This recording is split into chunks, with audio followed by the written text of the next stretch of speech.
ça veut dire que le 21e siècle sera non pas chinois, mais africain. Bonjour Nicolas Barré. Bonjour Thomas. L'idée c'est quoi? C'est opération reconquête pour une France en perte d'influence en Afrique? Vous savez, l'enjeu est le suivant. On dit souvent que le 21e siècle sera chinois.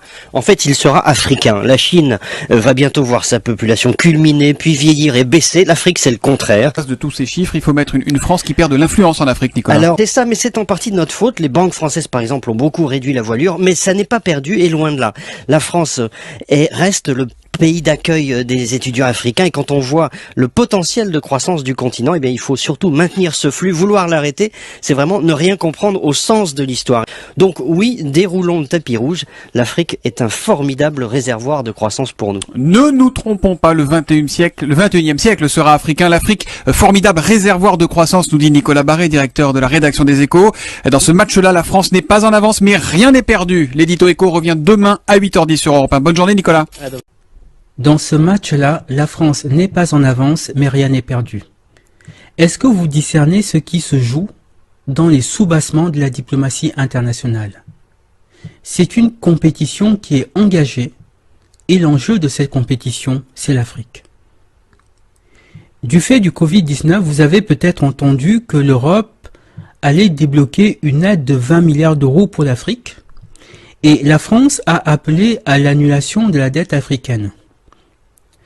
On ne peut comprendre ces gestes en apparence généreux que si on les place dans le contexte de rivalité géopolitique qui oppose actuellement les grandes puissances et les puissances émergentes sur le terrain africain. Quand la France demande la suppression de la dette africaine, ce n'est pas par générosité envers les Africains. C'est parce que la dette africaine est détenue à 40% par la Chine. Et dans cette compétition, la Chine est l'obstacle principal. Quand l'Italie attaque ouvertement la France sur sa politique africaine, comme nous l'avons vu tout à l'heure, ce n'est pas uniquement parce qu'elle est principalement concernée par la crise migratoire ou par souci de justice. C'est aussi parce qu'elle est elle-même engagée dans cette joute diplomatique pour acquérir des parts de marché en Afrique. Et ces nations n'hésitent plus à sortir du conformisme diplomatique habituel pour s'envoyer ouvertement des invectives sur la question africaine. L'Italie accuse la France d'appauvrir l'Afrique, la France tacle la Chine sur la question de la dette, les États-Unis dénoncent les pratiques prédatrices de la Chine et de la Russie. Il faut donc comprendre que nous sommes à un tournant crucial de l'histoire. C'est l'avenir des nations qui se joue, et il se joue en Afrique. Que compte faire la France sur le plan diplomatique pour supplanter ses concurrents? Le Sénat français a publié un rapport qui édicte 70 mesures que la France doit prendre pour reconquérir l'Afrique. C'est un rapport de 500 pages, je l'ai lu en diagonale. Alors, le titre de ce rapport, c'est « L'Afrique est notre avenir ». Alors d'abord, je trouve un peu cocasse que le Sénat de la République française publie un rapport titré « L'Afrique est notre avenir ». Donc, comme je le disais, ce rapport met en évidence 70 mesures qui doivent être prises par la France pour supplanter ses concurrents sur le terrain africain. Il y a plusieurs mesures intéressantes, j'en ai relevé deux notamment. Par exemple, en page 392, on a l'intertitre « Tenir un autre discours sur l'Afrique ». Les sénateurs expliquent que le discours qui est tenu sur l'Afrique est souvent un discours misérabiliste qui ne correspond pas à la réalité d'aujourd'hui. Et qu'il faudrait maintenant changer ce discours et rappeler que ce n'est pas seulement l'Afrique qui a besoin de la France, c'est aussi la France qui a besoin de l'Afrique.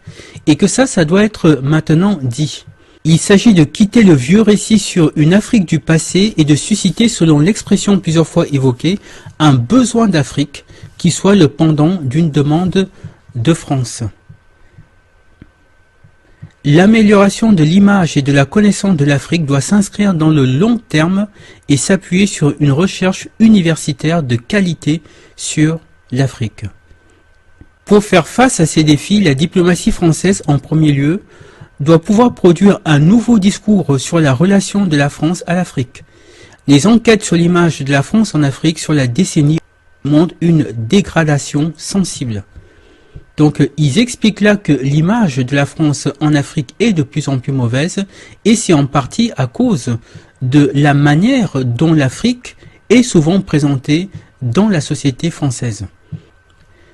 Une mesure très significative apparaît en page 399 sous l'intertitre « S'émanciper du passé ». Les sénateurs expliquent qu'il y a en Afrique, y compris chez les jeunes, de la rancœur vis-à-vis de la France à cause de son passé esclavagiste et colonial, et que ça, c'est un handicap majeur pour la France. Effectivement, ils sont lucides. Mais l'Europe a un handicap extrêmement lourd, c'est celui du passé colonialiste, que ce soit pour l'Allemagne, pour l'Angleterre ou pour la France. Donc, qu'est-ce qu'ils disent? Ils disent ici, la relation franco-africaine reste lestée du poids d'un passé mal assumé. Le rejet dont la France est parfois l'objet, notamment dans les couches les plus jeunes de la population africaine, tire argument de sa responsabilité dans les pages les plus sombres de l'histoire de l'Afrique. L'esclavage qu'il a saigné de ses forces vives alors qu'elle constituait encore un continent sous-peuplé, la colonisation qui marqua son entrée traumatisante dans la modernité tout en l'enserrant dans ses frontières, dans des frontières qu'elle n'avait pas choisies. La décolonisation dont on néglige qu'elle fut en Afrique subsaharienne, émaillée de massacres aujourd'hui oubliés. Donc le Sénat reconnaît ici que la France a commis des crimes dans ces colonies, cite 3 exemples ici, avec 3 petits points, montrant que des massacres, il y en a quand même eu pas mal. Alors par exemple ici, le Cameroun en 1955, et de quoi s'agit-il? Il s'agit du massacre de Messa. C'est-à-dire qu'un colon français avait tué un jeune adolescent camerounais, c'était un crime gratuit, sans doute raciste, et 3 jours plus tard, des centaines ou des milliers de citoyens camerounais, on ne sait pas trop, se sont rassemblés devant l'hôpital pour exiger qu'on leur rende le corps de cet adolescent. Mais les colons français ne voulaient pas rendre le corps. Donc, comme la foule refusait de se disperser, ils ont fait appel à l'armée française, et l'armée française a tiré dans le tas, et ça a été un véritable carnage. Il y a eu énormément de morts. Donc là, le Sénat dit, cette histoire est peu et mal connue dans la société française. Certains événements douloureux dans lesquels notre pays n'a pas eu le beau rôle font encore débat et ne sont pas entrés dans l'histoire officielle, si tant est que ce terme ait un sens. Effectivement, les massacres que la France a commis sur le sol africain, effectivement, ces massacres-là n'apparaissent pas dans les livres d'histoire français. Un peu plus loin, il cite d'autres exemples, par exemple le massacre de Thiaroye. Alors qu'est-ce que c'est? Le massacre de Thiaroye concerne ce qu'on appelait les tirailleurs sénégalais. Après la libération de la France a refusé de payer leur solde à ces tirailleurs qui étaient venus combattre pour la France. Et donc, ils ont décidé de manifester pour exiger que la France respecte ses engagements. Comment a réagi la France? Elle les a tout simplement fusillés. Ils ont tous été fusillés pour que ça serve d'exemple aux autres tirailleurs. Voilà la gratitude. Des gens qui étaient venus d'Afrique pour libérer la France les tue parce qu'ils demandaient juste qu'on leur paye ce qu'on leur avait promis.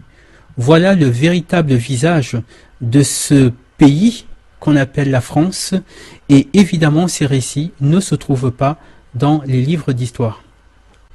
Et donc, les sénateurs disent qu'il faut solder ce passé, et pour cela, ils proposent que l'histoire soit réécrite, que l'histoire de l'Afrique soit réécrite, écrite conjointement par des historiens français et des historiens africains, afin que toutes les vérités soient dites et que la France et l'Afrique puissent repartir sur de nouvelles bases.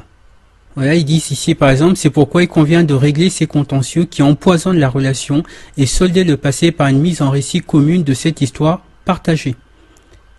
Voilà. Donc ils proposent un livre d'histoire franco-africain. François Mitterrand d'ailleurs lui-même avait évoqué une telle chose en 1957.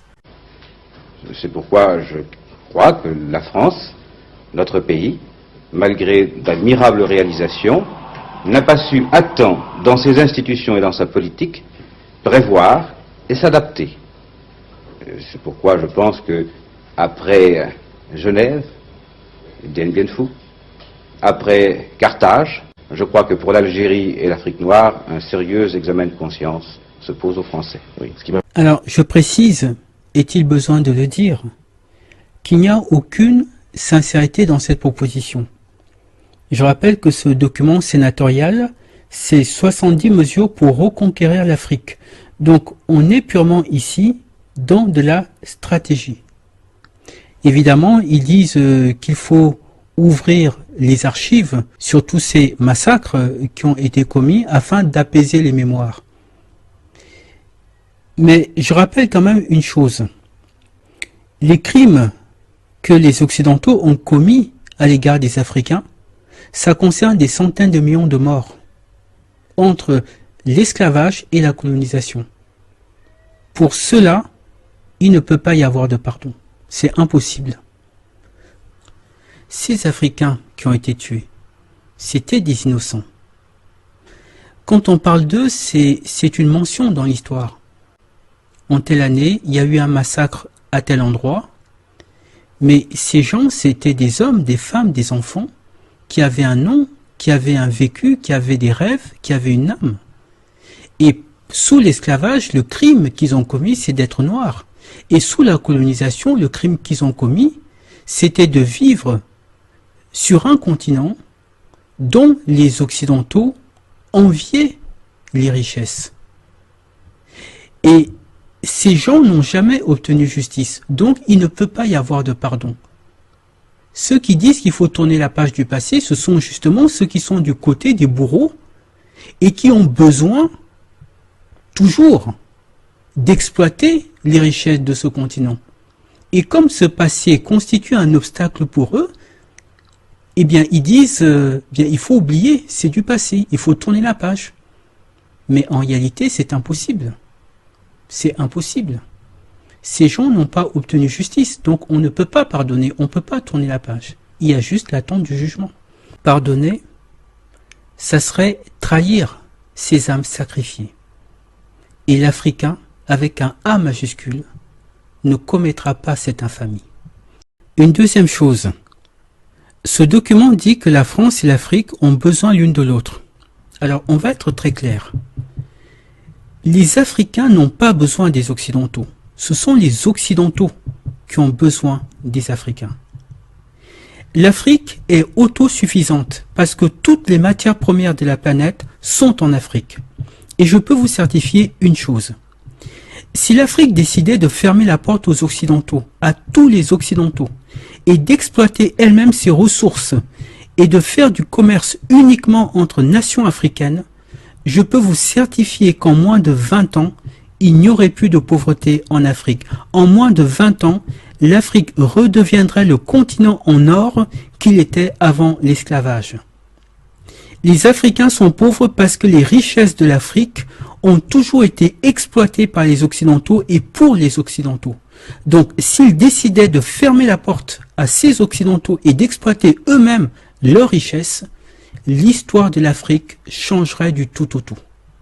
Et on va lui demander si c'est un fait ou une théorie du complot, le fait qu'au Mali et dans d'autres pays, il y a certains Français qui se construisent des fortunes colossales, comme le groupe Bolloré, par exemple, dans l'exportation des matières premières et les transports, comme le groupe Areva dans l'exploitation de l'uranium pour l'industrie nucléaire, comme le groupe Bouygues TF1, mais aussi la construction, et comme le groupe Total, dont cette semaine, dans les pages roses réservées au monde des affaires, je lisais que le bénéfice de Total a été dopé, que le bénéfice a grimpé de 8% à 12,4 milliards d'euros.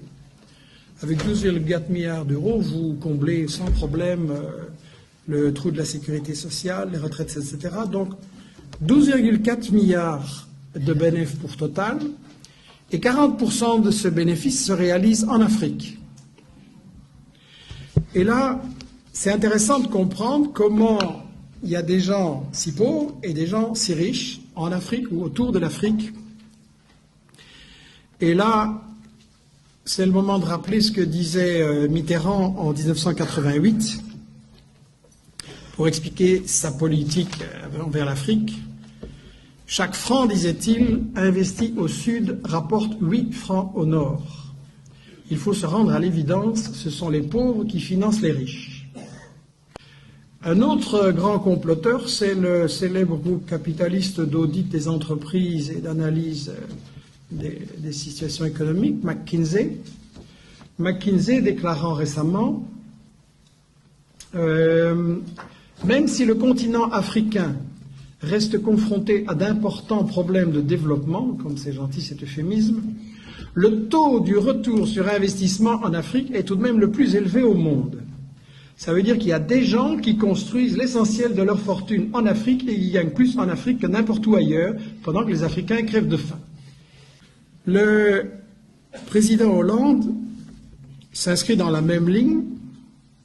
Je cite, « La France maintiendra ses engagements vis-à-vis de ce continent plein de promesses. Toutes les puissances du monde y sont et essayent de développer leur influence. C'est un continent où la démocratie progresse. » Ah bon? Parce qu'on avait remarqué dans le soutien aux dictateurs du Tchad, du Gabon, dans le coup d'État en Côte d'Ivoire où la France a bombardé le palais présidentiel et en Afrique et au Congo aussi, justement, où la France soutient des milices pour empêcher le Congo d'exercer sa souveraineté. Mais bon, Hollande continue. C'est surtout ça qui l'intéresse. Un continent où l'énergie et l'environnement sont autant de sujets majeurs. En 2050, 80% des francophones seront africains, 700 millions de femmes et d'hommes. Chacun comprend ici l'enjeu. Et donc, j'aimerais bien que la France, qui aide si généreusement le Mali, le Niger et d'autres depuis des dizaines d'années, nous explique comment ça se fait qu'il y a des fortunes colossales chez Bolloré, chez Bouygues, chez Total et dans tous les grands groupes français sur le dos des Africains pendant que les Africains continuent à crever de faim. Je rappelle que sous le colonialisme, il y a eu 205 à ce jour dirigeants africains assassinés par les colonialistes. 205. D'un côté, la France et les États-Unis sont engagés dans une guerre contre la Chine pour empêcher que la Chine trouve des partenaires en Afrique, mais ils sont aussi engagés dans une guerre contre les Africains, et puis ils sont engagés dans une guerre entre eux-mêmes pour savoir qui va prendre la plus grosse part du gâteau. La guerre contre les Africains, il doit être dit clairement que tout ce qui se passe en Libye, au Mali, en Côte d'Ivoire, au Congo, au Cameroun et dans toute une série de pays où on nous présente chaque fois des conflits qui sont isolés mais qui sont en réalité les différents éléments de la même guerre pour l'Afrique, c'est une guerre contre les Africains, c'est une guerre contre l'indépendance de l'Afrique. Je referme la parenthèse. Mais ces documents, celui du Sénat et celui de l'Assemblée nationale que nous avons vus tout à l'heure, montrent que le Parlement français est conscient que c'est l'avenir qui est en train de se jouer.